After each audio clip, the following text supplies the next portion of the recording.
Hello and welcome to Raise Your Vibes. This is your host Miriam Khan, and with me today I have a really interesting guest with me called Islam Kafi. Islam, would you like to say hello to everybody? Hello everybody.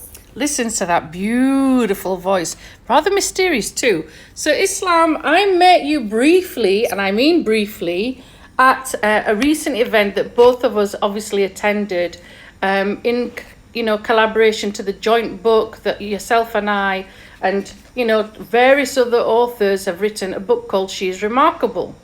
And obviously I've asked you to come and join me today so that you could talk about your specific chapter. So would you like to just give a little bit of background about yourself, who you are, what you do, just so that our, audience can get a bit of understanding of your background? Sure. Well, thank you so much for that very warm introduction. I've never been described as being both interesting and mysterious in the same sentence, so I think that's kind of cool for me.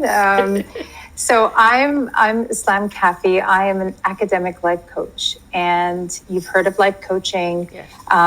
It's pretty much the same principle. Coaching is coaching everywhere, except I coach through the lens of the academic experience. So whether you're an educator, a teacher, or a professor who wants to employ coaching skills, or whether you are a student who wants to gain coaching skills to take with you, along your next journey outside of the classroom, that's what I do.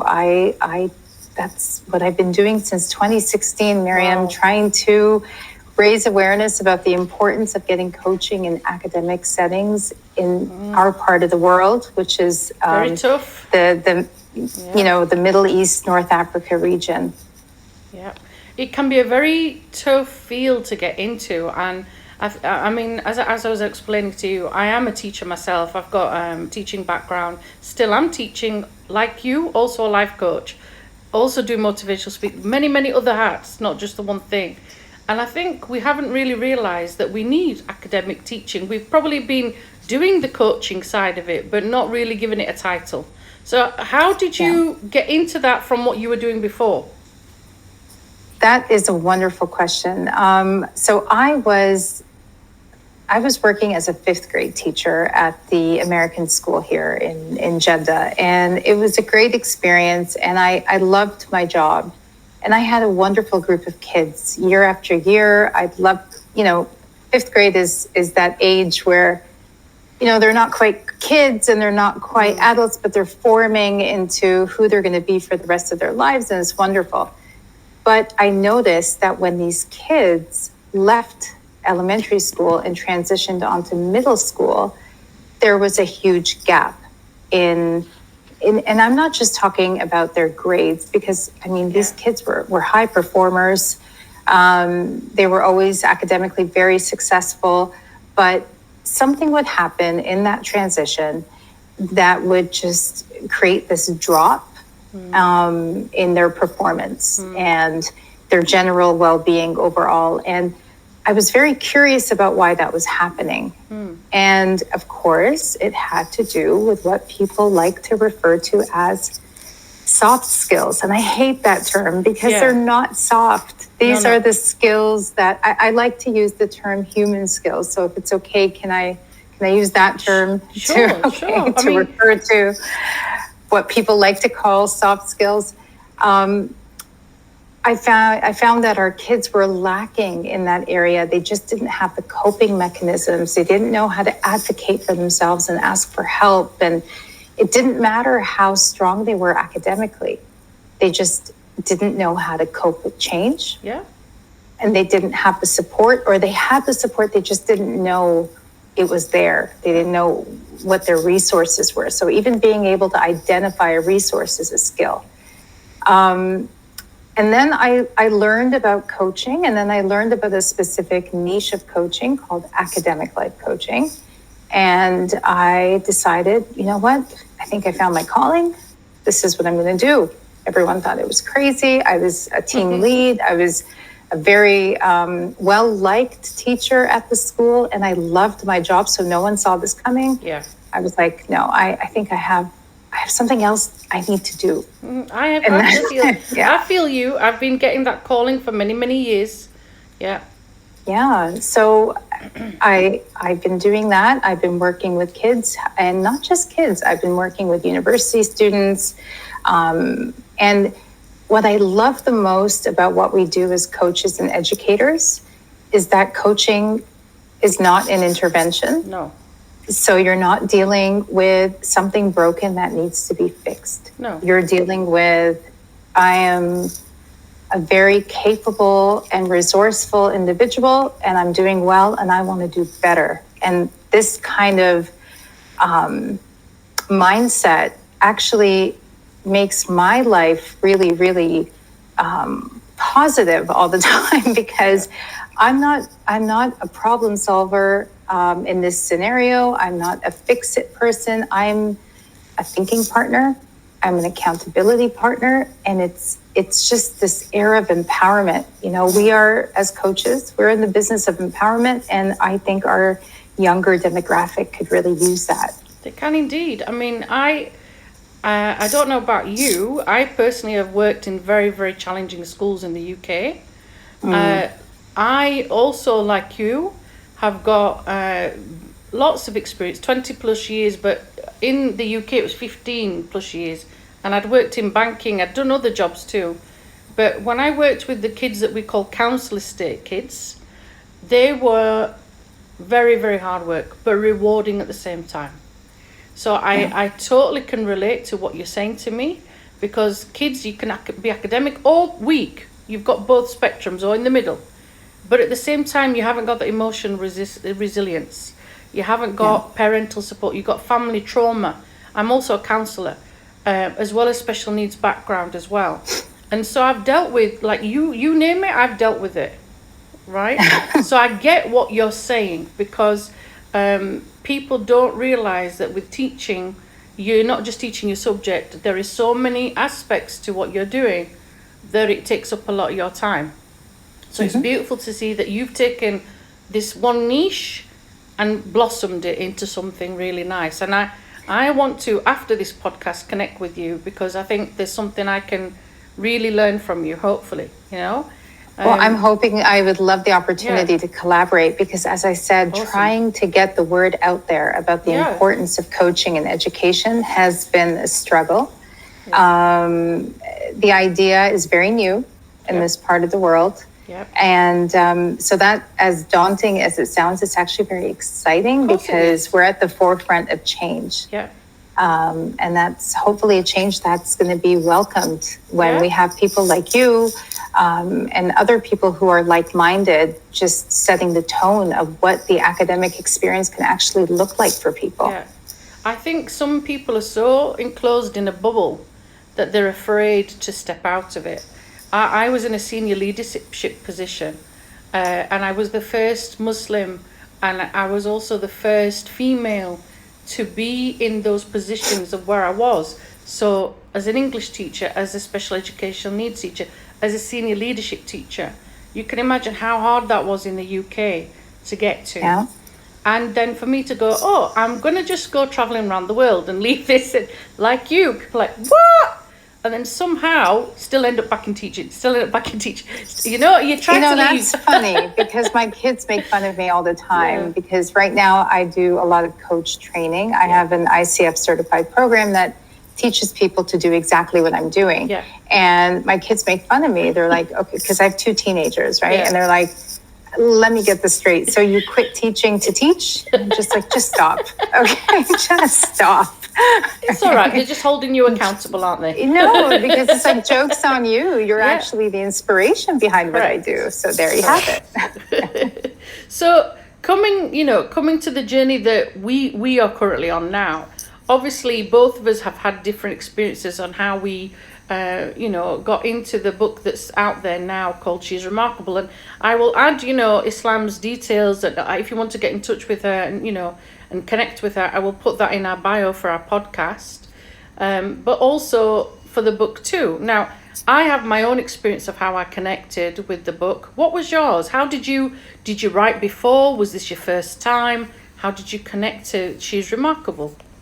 Okay, well, it was such a unique opportunity for me because I have written, Yeah. but I've never been a published author. I mean, I've written blogs, I've written, things like that. Yeah. But for someone to approach you and say, hey, I think you have a story that may inspire others, do you feel like sharing it? It's kind of hard to say no. Correct. Right? Because you also have to, there's a bit of a struggle there first with your inner critic. Like me, I'm interesting and mysterious. Miriam Khan, what do you mean? So you're always, you have that piece in you. But then when you get over yourself and you sit down and you write with the intent and the purpose of hopefully inspiring someone to maybe read your story and realize that they could do this too. It just makes it more meaningful. And I'm big on authenticity and things being meaningful. So this is my first opportunity being able to put to paper something that I find to be very personal and important. Well, so go ahead. No. When I read your chapter, obviously prior to the podcast, I was like, what a beautiful, and I don't want to do spoilers, because obviously the whole point is that people go out and, obviously read out our joint collaborative book, but it did bring a tear to my eye. And let me tell you something, Islam, I'm not a crier. I am not a crier. I don't do tears. Very rarely, okay? Yours did. It was very sentimental. And, I'll allow you to explain why that is, because I don't want to do the spoilers. Well, thank you for connecting with me through my writing. You're welcome. You're making me a little bit emotional right now, but tissues at the ready, people. Tissues at the ready. Right? I know. I think that writing this gave me the opportunity to really understand why I do what I do. Yeah. The why behind who I am today. I feel like a lot of us as adults, we kind of grow into the adults that we needed growing up. Yes. And that, I don't know how much of the chapter I could disclose on your podcast. I'm not sure what the rules are here. It's up to you, as long as you don't do spoilers, because we want them to purchase it, obviously. Okay. You go ahead. So all I'm going to say is I at a recent speaking engagement, about academic coaching, actually. I was speaking to a room, a virtual and, an actual room filled with coaches from all over the Arab world. And I was introducing the concept of academic coaching to them. And a lot of them have actually never heard of it. And it was kind of a neat experience. And then I posed the question, how would your life be any different if you had an academic coach growing up? Or where would you have landed? Or, and the question was reflective, obviously, and it triggered a lot of emotion in the room. So I was forced to ask myself the same question. And that's how the chapter came about. Wow.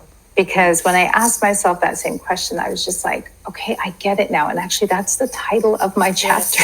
It's I get it now. I know why I'm here. I know what I'm doing. And it feels good.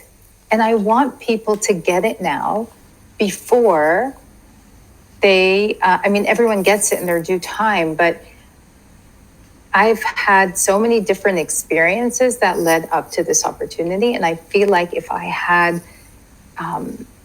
certain guidance, I might have been able to streamline, my itinerary a little bit and skip a few stops along the way. But I guess, they happen for a reason and they were important. So I'm not discounting it. I'm just saying and that it would have been nice to get it earlier as opposed to I'm in my mid 40s, as opposed to getting it now, It's all still a learning curve, isn't it? And it's all a learning process. And I'm one of these people, I don't know about you, I'm a very spiritual person. I'm into Reiki as well. So I'm very much into alignment with things that happen in the universe. People think that part of me is bonkers. But I do believe, things happen for a reason. Sometimes the lessons, not everything is a straight line. Sometimes someone up there is wanting us to go roundabout things because there's different things we're meant to learn, or we're meant to learn from others, or there's a journey of ourselves we're meant to discover. And I think that's what's happened to you. I don't look at it that way. Right. No, I obviously, I'm very thankful for this. I just wish I started earlier. You know, I'm not going to, like, I'm big on authenticity, so I'm going to be super honest right now and share with you that my only regret is not having the opportunity to have had this learning about myself, to have had this exploration. And I would have loved to start this journey earlier, but that's it. That's all it is. The good, the bad, the ugly, I'm really okay with that. You see, I also call it the good, the bad, the ugly, and the beautiful. Yeah. Because life can be beautiful. If we focus just on the ugly, we're being pessimistic. That's just me and my outlook. Remember the beautiful and look at the beautiful imprints you're making, because whether it's teaching or coaching, wherever it is, you're planting seeds and you're supporting growth. And at times we pluck the weeds out. We pluck it out, we replant, we rebirth. And that's what you're doing with the people. The same. We're doing the same thing with the people we're connected to, and we're helping them to grow. So, okay, we didn't get some of this. We didn't start way back, but let's put that passion into what we're doing now. So that the others here now. Which is what you're doing. And I think it's a beautiful. Without that ugly you mentioned, I wouldn't be able to recognize the beautiful. Correct. So here I am trying to make up for lost time, and platforms like your podcast, you know, is really helpful for me to get the message out, because I strongly believe that we need to have coaching in all of our academic settings, not just in universities and colleges, but also in high schools. It's this, and you know, it's funny because we talked about how people think you're quote unquote bonkers. when I resigned from my position, and I was just like, no, I'm going to focus on this. And people were like, are you serious? Like, this is what you want to do? And I'm like, this is what I want to do. And then the pandemic hit shortly after that. And they came to the same people who were the biggest skeptics were like, you know what, you're right. These are important skills to have. This skill of being able to pivot or to roll with the punches. These are teachable skills. That's the beauty of it. People need to understand. It's not that you're just like born this way. No. I mean, they are teachable. People are in fear. That's one thing I realized many years ago. And when I did leave my particular senior leadership job, as I said to you, I was bold and brave, and I had made that decision. I was not going to go back to England. And it's been nearly 8 years now. My friends, beautiful friends, said 6 months you'll be back. I'm like, no. I gave away every possession you can think of. Nothing was in storage. Nothing. And I mean brand new television. I gave it to a friend that needed it. Brand new vacuum cleaner. It sounds silly, Dyson. I'd spent a lot of money saving for that item to give it away. Do you understand what I'm saying to you? Yeah. But I had to let go. I had to learn to let go to be free. And then off I went traveling and ended up staying in Egypt, ironically. And, you know, I'm not going to take over your podcast. But what I'm saying is, if I hadn't have done that, I wouldn't be doing the things that I was doing now. And everybody was like, no, you're crazy. You'll be back. I haven't been back. And the same people like you were like, oh my God, you're off traveling here. You're off doing this and you're off and it's like, yeah. And the same people were like, well, can I come and stay? No. Because you didn't believe in me in the first place. So it is interesting how the naysayers sort of become your, wow, you've done that. What's you up to next? And it's not about trying to tick off a box. I'm just living my best life as you are yours.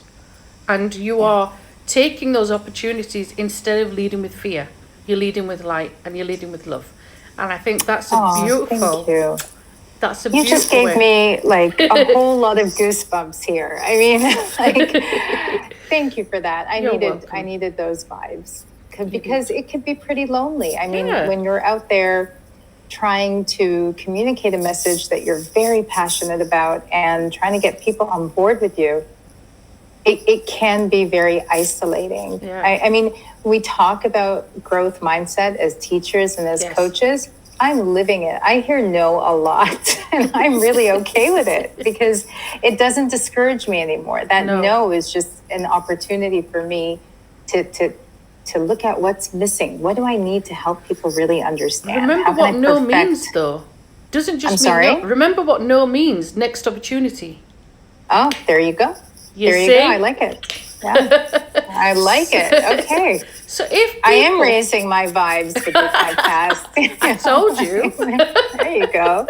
I told you. So if people obviously, wanted to, get in touch with you, perhaps and I'm going to be doing this myself. I can feel it already. If they wanted to get in touch with you, maybe they wanted to book a coaching session, maybe they wanted to get in touch with you for mentoring or, just learn a little bit more about you. Perhaps there's a school internationally that is wanting to connect, because remember, this podcast is international.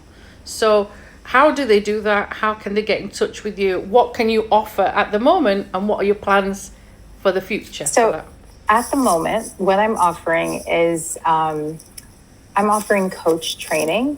As I mentioned, it is an ICF. For your listeners that aren't aware, the ICF is the International Coaching Federation, and that's like the gold standard, seal of approval on anything and everything coaching. Yeah. They are the entity that I want to say regulates coaching worldwide. I mean, there's another one. There's a European body as well, but the ICF is the biggest name, and they are they're the ones who are making sure that things like ethics are in place, as certain level of standards and best practices, etc. So they've managed to do a really good job of maintaining coaching as a profession. Yes. Because again, coaching is very new. Coaching hasn't really been around formally for over, I think it's only been about 20 years. So my program is ICF Accredited, which means you will be receiving a very high standard of coach training. And I train, actually, I started out by training people in educational spaces, so university professors and teachers and administrators who wanted to gain coaching skills and employ them in their schools, which I thought was pretty great. Then the program evolved to something really amazing. And I'm so glad I get to talk to you about this, because you're going to get this and you're going to be really excited as well. Awesome. My program now, if you're attending my course as an educator, you will be not just attending it with other educators like you, but you will be attending it with student leaders as well.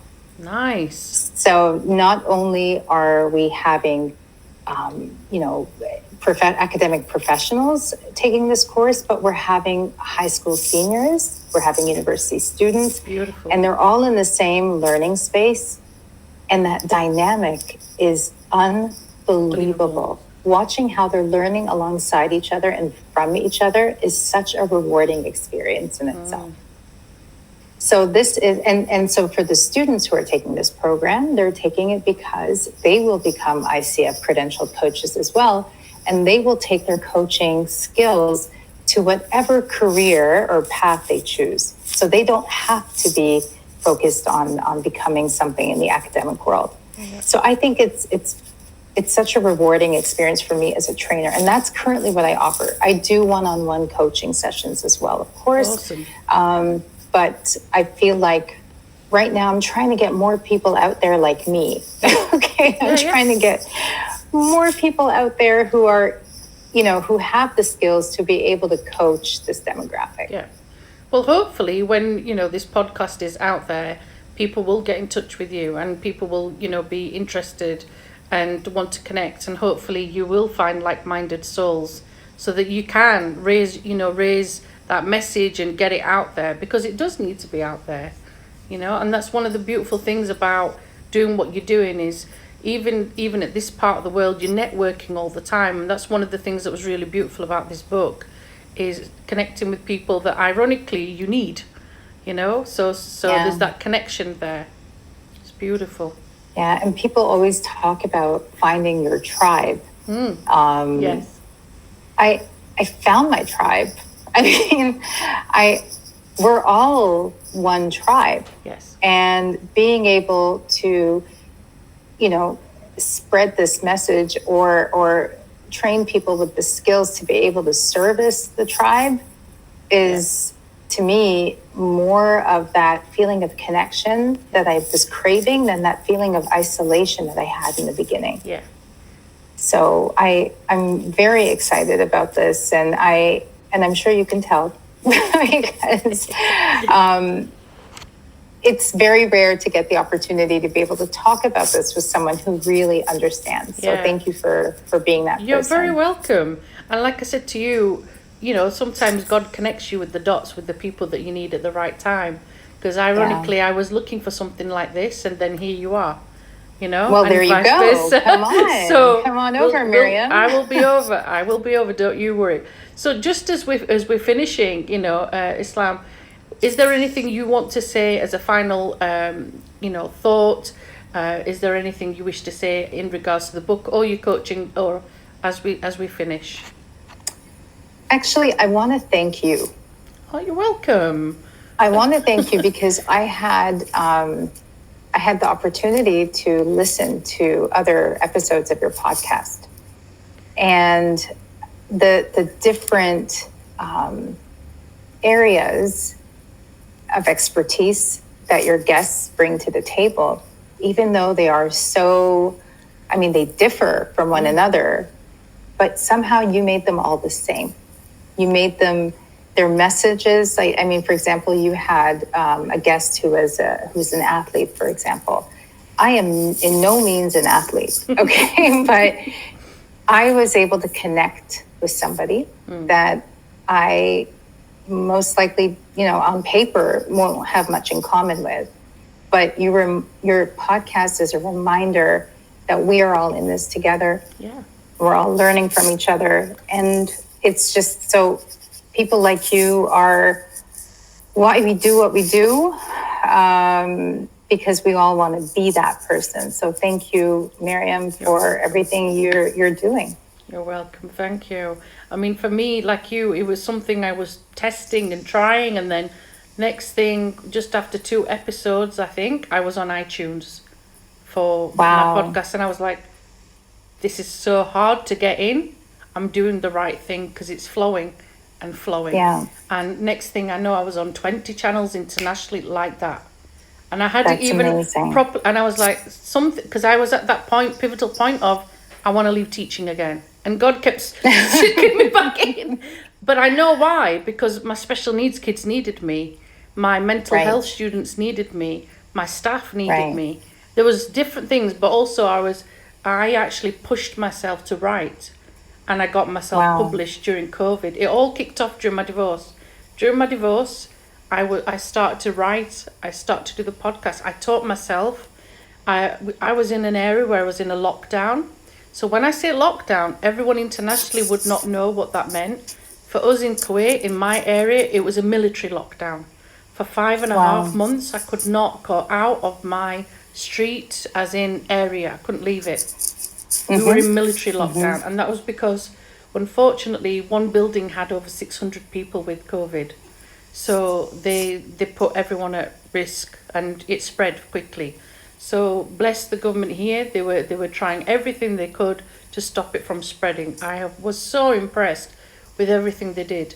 But at that same time, whilst I was still teaching, by the way, because school was online, I was watching my kids do all these different things, and I'd been wanting to do it, but just not sat still. I'm always on the go.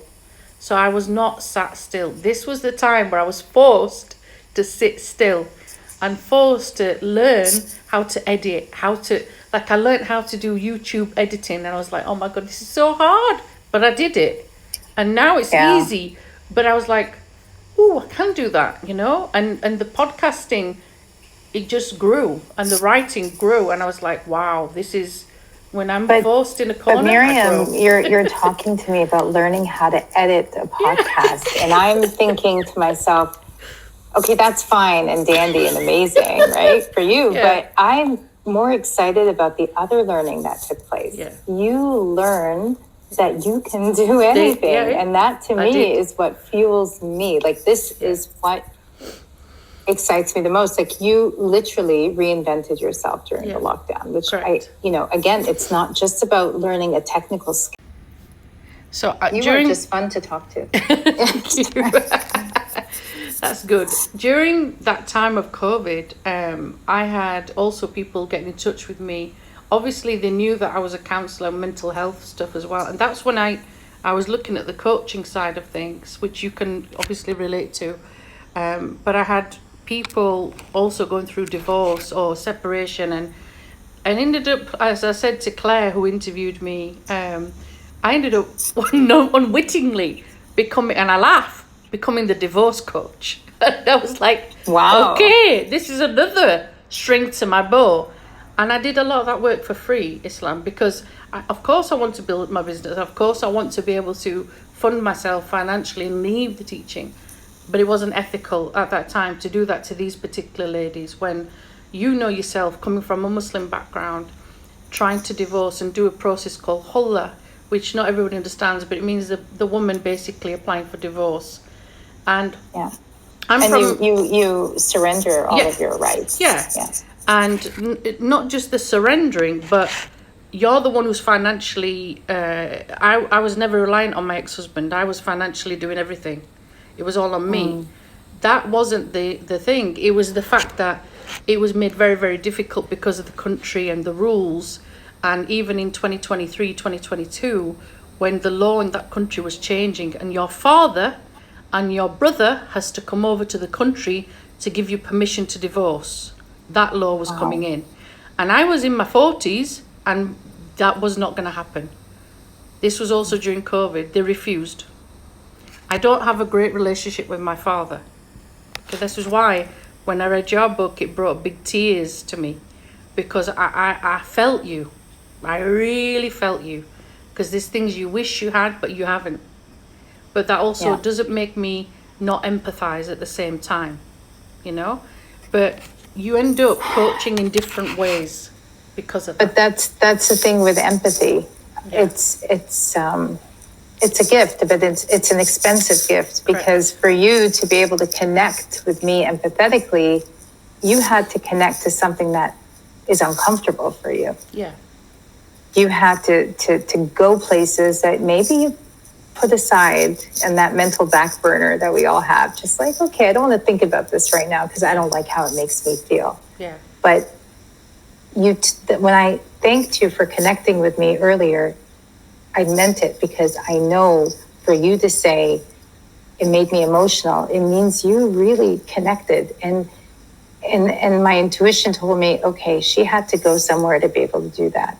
Yeah.